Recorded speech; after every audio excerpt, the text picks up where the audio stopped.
IPL 2026 নিয়ে আমার কাছে খুব বড় আপডেট আসছে, আর সেই কারণেই এই ভিডিওটা আপনাদের কাছে নিয়ে এসেছি। হ্যাঁ, তবে এই ভিডিওতে সেই আপডেটটা নেই যেটা নিয়ে আপনারা সবাই ভয় পাচ্ছিলেন। অরিজিৎ ভাই রিটায়ার করলেও আমাদের থালা কিন্তু কোথাও যাচ্ছেন না। ইনফ্যাক্ট তিনি আইপিএল 2026-এর জন্য প্রস্তুতিও শুরু করে দিয়েছেন। আর অশ্বিন আন্না তো প্রেডিক্টই করে দিয়েছেন তিনি নাকি সিএসকের হয়ে নাম্বার 3-তে খেলতে দেখা যেতে পারেন। তো একদিকে জাকির ভাই কমেডি থেকে ব্রেক নিচ্ছেন, অন্যদিকে অরিজিৎ ভাই প্লেব্যাক সিঙ্গিং ছেড়ে দিচ্ছেন, আর আমাদের থালা করছেন নেক্সট লেভেল কামব্যাকের প্ল্যানিং। তাই ভাই এখানে রিটায়ারমেন্ট নিয়ে চিন্তা করিস না, কারণ আইপিএল 2026 নিয়ে আমার কাছে সত্যিই বড় আপডেট আছে। আর ভাই পুরো 10টা বড় আপডেট, অনেকগুলো টিমকে নিয়েই। তো চলুন শুরু করা যাক। প্রথম আপডেট, বিসিসিআই অফিস থেকে আইপিএল 2026-এর জন্য র্যাপ প্লেয়ারদের তালিকা প্রকাশ করা হয়েছে। এখন আপনারা ভাবছেন এই র্যাপ আবার কি?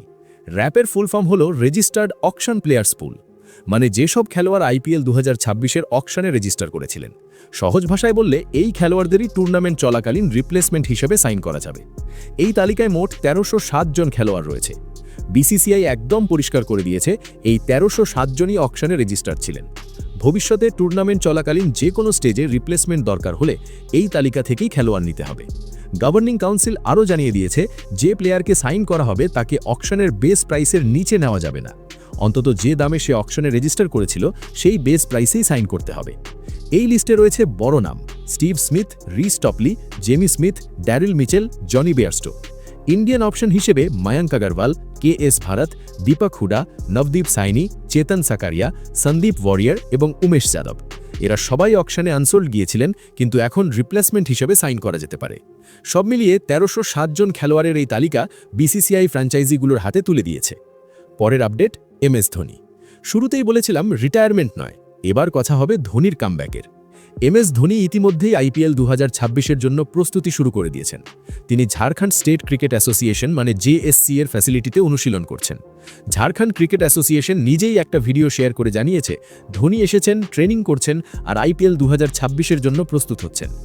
এর ওপর অশ্বিন আন্না বলেছেন তার মনে হয় ধোনি আইপিএল 2026-এ নাম্বার 3-তে ব্যাট করতে পারেন। আমরা সবাই জানি সিএসকে এখন ভবিষ্যতের দিকে তাকিয়ে আছে। 2026 হতে পারে আইপিএলে এমএস ধোনির সম্ভাব্য শেষ বছর। এই কথা আমি সাধারণত বলি না, কিন্তু এবার বলছি। তাই সম্ভব যে ধোনি নিজেকে খুব বড় রোল না দিয়ে ইম্প্যাক্ট প্লেয়ার হিসেবেও খেলতে পারেন। আর যদি সঞ্জু স্যামসন সিএসকের হয়ে কিপিং করেন তাহলে এই অপশন আরও বাস্তবসম্মত। আইপিএল 2026 ভেন্যু নিয়ে বড় ঝামেলা।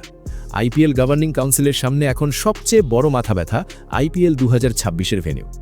আরসিবির পরিস্থিতি তো আপনারা জানেনই, কিন্তু শুধু আরসিবি নয়, অনেক ফ্র্যাঞ্চাইজি নিজেদের স্টেট ক্রিকেট অ্যাসোসিয়েশনের ওপর খুশি নয়। তারা চাইছে ভেন্যু বদলানো হোক।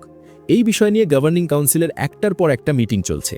খুব শীঘ্রই, হয়তো কয়েক ঘন্টার মধ্যে নয়তো 1-2 দিনের মধ্যে ডিসিশন হতে পারে আরসিবি চিন্নাস্বামীতে খেলবে কিনা।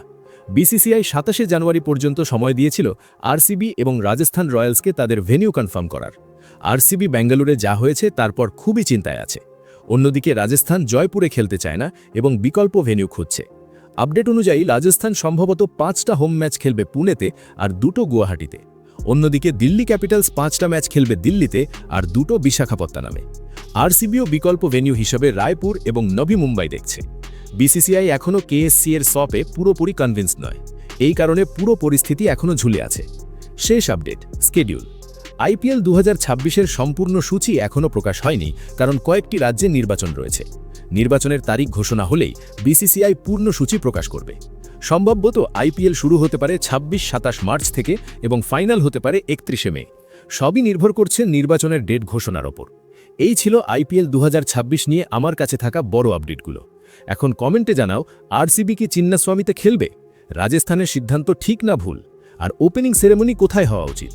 ভিডিও লাইক করো, চ্যানেল সাবস্ক্রাইব করো। দেখা হবে পরের ভিডিওতে। ততক্ষণ পর্যন্ত টেক কেয়ার, গুড বাই।